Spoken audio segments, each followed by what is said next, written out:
He speaks in your voice. He works at a job you probably know, and he wakes up probably the same time as you do. He woke up tired today. He even went to sleep tired. He sits on the bed for a while, and after adequate introspection on the weird dream he had, he gets up. He does the obligatory stretching routine to keep his psoas from obliterating from all the sitting he's been doing. He then takes a shower. He doesn't like to eat anything as soon as he wakes up, so a proper breakfast is saved for weekends only. He leaves for a job he has studied 7 years for. 5 years in college and 2 years spent on internships learning what he will actually be doing at the office. On his way down, he stares out the elevator window and thinks about things, but not a thing in particular. The walk to the train station is too short to spend money on an auto, and a little too long for a walk every day. He thinks about how during his first few days at the job, he hated the commute, and how his colleague said that there is a getting accustomed period, which takes around a week or two. It's been a year now. He still hates it. 2 hours each day, that is a total of 520 hours a year, almost 22 days. He mentioned this to the colleague, and the guy said, "Why live so far then?" He felt like conchoing him off his legs. The pay is good. It's enough to pay the rent, order food now and then, pay some bills, and there is some cha-ching left for him at the end of the month. Last week, he bought a nice teak wood chair. He also has a small bookshelf below his window in which there are some self-help books, which he sometimes reads before bed. Book number 1 is How the Universe Has Fucked You.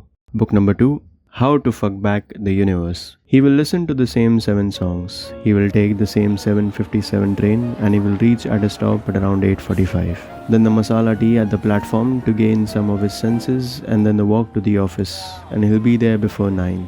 He remembers on his first day he was 5 minutes late, and his boss said to him, a bit sarcastically of course, "This isn't college, buddy. You can't just walk in here anytime you like." He felt like conchoing him off his legs. He likes the color red. He likes sunsets, perhaps like you. He has never smoked. He drinks occasionally, and he has been outside his city maybe 3 or 4 times. And if he's lucky today, he'll probably get a seat for his hour-long journey. He does not. He can smell the old sweat and the mustard oil on people's head. There's the guy who watches loud TikToks, the guy on the phone who speaks loud in his native tongue to some debtor or a wife. He hears it all but doesn't particularly listen to any of it. He had mentioned this to his father, how he hated the traffic, the rush of the city, the restlessness of it all. And his father replied that this is the city's elegance. This is what people leave their families and come here for. Everything is happening around you, his father had said. Everyone wants to experience this luster. His father had been outside the city even fewer times than he had. In the office, he attends meetings that could have been emails. He looks at graphs, spreadsheets, talks to colleagues, and uses phrases like, "It's a win-win situation," or "I'll get right on it."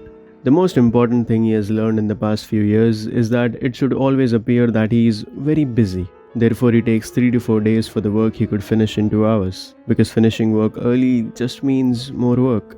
Any person would kill to have the stability he has, especially in a city like this. If he keeps at it for a few more years, he'll probably get a promotion with a very nice bonus, and there it is. Remember how miserable you were when you didn't have a job? How miserable you were. He peaks a lot in the art department, specifically in the designing section. She couldn't sit still if he paid her to. Her short hair crashing over her back, her alluring eyes. He can draw from memory if he had to. Her name is Anisa.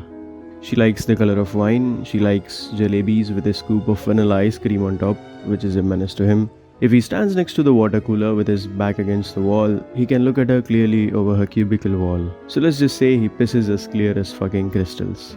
They share a few stops every day on his way back, and on their way, she likes to tell him about basically everything, with the most minute details. And he likes to listen. And suddenly, for a moment, everything seems beautiful. She's kind and gentle.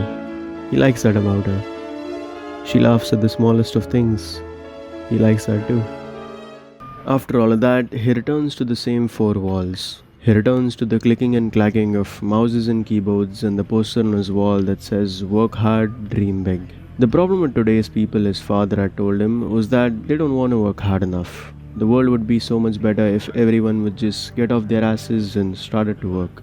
He thinks about how he has spent so much time of his life waiting, attending calls that will be put on hold most of the times, in waiting rooms and dull meetings, staring at loading screens and slow websites, In lines for tickets, at bus stops and for taxis, in long lines at grocery stores, in government offices to change the spelling mistake of his name on his passport, for eggs to pass, for laundry to finish, for the fore whistle of the pressure cooker, and finally for the day to pass and for the weekend to come. Just waiting for something to happen just so he could wait for the next. Days have become long and years have become short. Saturdays will be spent in the name of decompressing, which is basically an excuse to eat like shit and lay on the couch so still that you might as well be the Mona of the fucking Lisa. And Sundays, who the fuck likes Sundays? The thought of the vicious, dreadful cycle starting all over again makes him miserable the whole evening. The thought that he will never be the young again. The thought that he is the fittest he'll ever be and yet he is too tired to even fall asleep. And that he is throwing it all away for a pension at 65 for which he isn't sure he'll be alive or not. This isn't it, right? All the decisions I've made, all the choices I've taken have led me here. That's it.